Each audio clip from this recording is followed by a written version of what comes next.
Okay, our book today is called Which One Is Not Like the Others? It's a book about differences by Nick Redman. Some things are similar, some things are different. Can you figure out which one is not like the others? Nellie is at the park.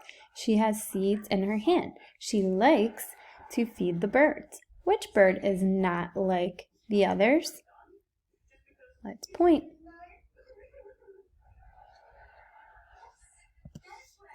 Matt loves shoes. He has many pairs. They are all colors. Which shoes are not like the others? Let's point.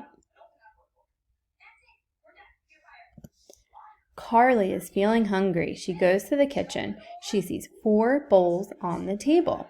Which bowl is not like the others?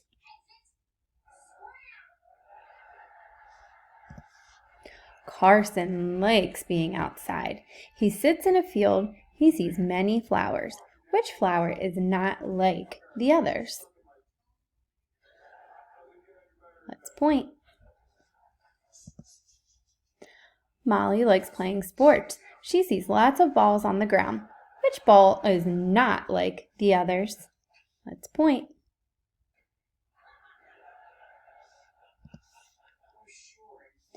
Great job, boys and girls.